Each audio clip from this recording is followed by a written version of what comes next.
बारहा मृत ता सहित बारहार प्रति आक्रमण में आहत 3 आदिवासी। मनुष्यर आवश्यकता जेपरि भाव में दिनकु दिन वृद्धि पाइबारे लगी सम परिमाण में प्राकृतिक संपदर अभाव परिलक्षित होउछि।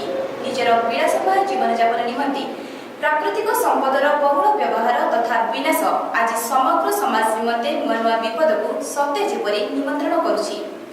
जंगलर विनाश हेतु पशु एवं गाँ और सहर मुहा नियाणी अजଣା पशु आक्रमण पर केतेक स्थान में पशु आक्रमण एक परम समस्या पालटि। नुआपड़ा जिला सीनाबाली स्थित केन्दुमुंडा गाँव में एक अभावनीय घटना देखा मिली। सकाळु सकाळु एक बारहा एक गाँ भितर को पशि आसीथिबा बेले किछि लोके तांको पिटी पिटी मारी देथिबा सूचना मिली। एहा सह बारहा आक्रमण रे 3 जण गुरुतर होइछंती। गुरुतर व्यक्ति निकटस्थ स्वास्थ्य केन्द्र रे चिकित्साधीन अवस्था रे अछंती। प्रकाश योग्य जे ग्रीष्मर ताती बढ़ी बढ़ी चलीथिबा बेले जंगल भितरे थिबा झरणा एवं पोखरी सुखिबारे लागिछि।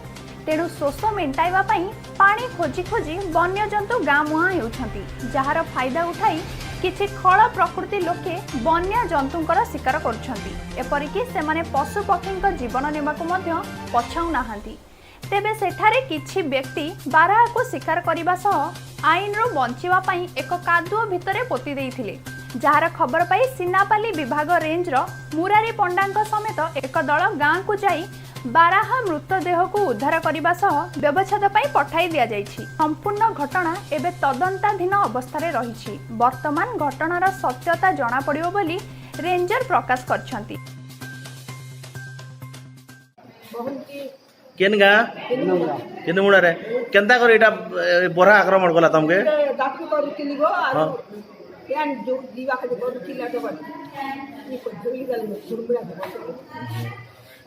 बरहा के केन नडदो थिले कि बरा हे बार आला नडदे लाने गो केन बार नडदी हला ना कि तमन ना केन गा रे केनता कर बरहा आक्रमण कला आपन के मुए काठी गोड़ा बहु थे आजा है वानो छुट्टी आना तुम के तो बेटी करे आदि जरा तो चाबी पकड़ा जे जरा ने तमर लोग बाग थिला कि ना पाखे नहीं रही हमें गोड़े जन जोर के गाधी के लिए तो के नडदो थिले कि बरहा के बहरा नडदवा तो मैं नहीं देखी ना हम गोटे लोग का तो बुला न निकलला काळुआ में विश्वस्त सूत्र खबर पाई वन विभाग कर्मचारी केन्दुमुंडा ग्राम में पहुंची और सेठारु एक मृत बरहा जबत करा तार पोस्टमार्टम करा